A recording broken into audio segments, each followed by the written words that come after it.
Pemerintah Singapura mulai membuka kembali kegiatan ekonomi di negaranya pasca periode circuit breaker. Per 18 Juni 2020, kasus baru ditemukan di Singapura berada di angka 257 kasus dengan kesembuhan mencapai 774 kasus.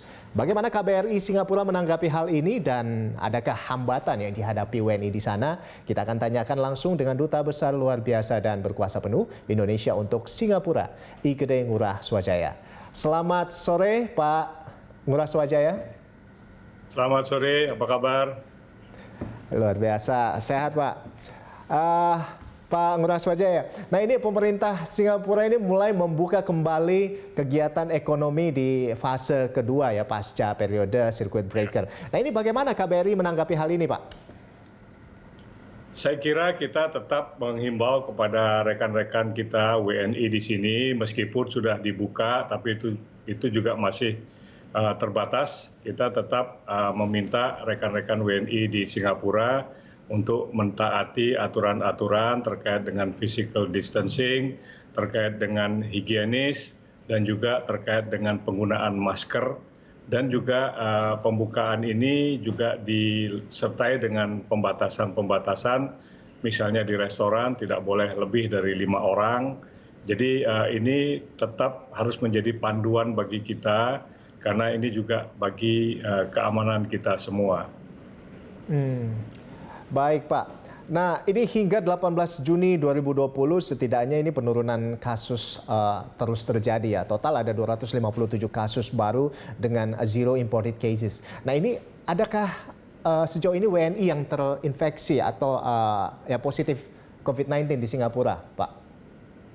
Sudah hampir sebulan lebih, saya kira tidak ada kasus baru WNI, tetapi kasus yang terkait dengan warga negara Indonesia yang masih dirawat di Singapura adalah 3 orang dari sekitar 52 kasus dari sejak awal kasus ini muncul. Jadi mudah-mudahan kita tidak akan menerima laporan lagi mengenai warga negara Indonesia yang terjangkit COVID. Tapi selama lebih dari sebulan saya kira tidak ada lagi WNI yang terjangkit COVID. Jadi sudah sebulan ini tidak ada WNI yang terjangkit COVID-19 ya Pak, ini kabar baik. Nah lalu dengan pembukaan kembali Singapura di fase kedua, nah ini adakah hal-hal baru yang perlu diperhatikan oleh warga negara Indonesia di sana Pak? Ya, saya kira memang kan masyarakat sekarang diperkenankan untuk beraktivitas, taman-taman yang dulunya ditutup sekarang diperbolehkan, tetapi tetap mengikuti aturan-aturan mengenai physical distancing dan juga aturan-aturan yang lainnya, dan pembatasan jumlah orang yang berkumpul. Jadi kunjungan antar keluarga juga meskipun diperbolehkan tetapi juga terbatas, tidak bisa dalam jumlah yang banyak dan lain sebagainya. Di transportasi umum memang tanda-tanda pembatasan tempat duduk sudah mulai dihilangkan, tetapi diharapkan kepada semuanya tetap mengikuti ketentuan yang ada. Nah, kalau kita masuk ke tempat-tempat publik, misalnya restoran maupun mal, kita tetap harus mentaati penggunaan contact tracing. Jadi memang ada barcode yang harus dibaca dengan handphone kita, sehingga kita diketahui berada di tempat itu dari jam berapa sampai jam berapa, sehingga ini memudahkan kalau memang terjadi lagi penambahan kasus ataupun kasus baru yang terjadi di daerah yang sempat dikunjungi. Jadi nanti sudah tentu otoritas kesehatan Singapura akan melakukan contact tracing dan juga meminta pelaksanaan kegiatan-kegiatan terkait dengan apakah harus diperiksa dan lain sebagainya. Jadi ketentuan itu masih ada dan saya kira itu harus kita taati untuk keselamatan kita bersama. Baik, Pak Ngurah Swajaya. Jadi tadi saya baca itu ada dari beberapa negara, diantaranya ada Vietnam, Korea Selatan, dan juga Taiwan yang tidak perlu dikarantina lagi kalau ke Singapura. Tidak ada Indonesia ini, Pak. Nah, ini artinya bagaimana ya? Jika kita ingin bepergian ke Singapura, apakah kita harus dikarantina di fasilitas pemerintah? Dan apa pesan yang ingin disampaikan kepada seluruh WNI baik yang ada di Singapura maupun yang ingin bepergian ke sana, Pak?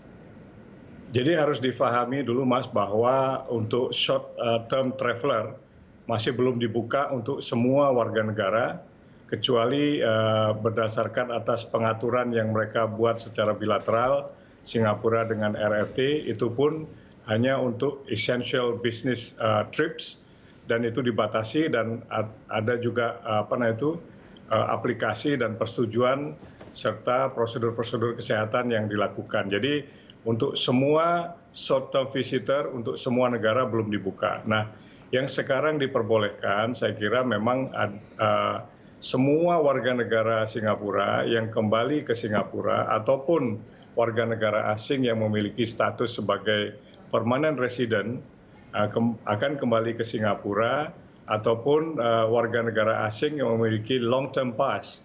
Artinya dia sudah punya izin kerja, akan kembali ke Singapura. Secara prinsip bahwa itu diperkenankan dan mereka harus mengajukan aplikasi dan akan disetujui oleh pemerintah Singapura, dalam hal ini otoritas kesehatan Singapura. Dan untuk warga yang saya sampaikan tadi, warga negara asing, ketika dia datangnya dari 10 negara, mereka tinggal di sana 14 hari di negara itu, jadi kemudahan yang diperoleh oleh mereka adalah mereka diperkenankan untuk melaksanakan karantina 14 hari di rumah ataupun di tempat yang mereka kehendaki. Jadi bukan di tempat yang disediakan oleh pemerintah.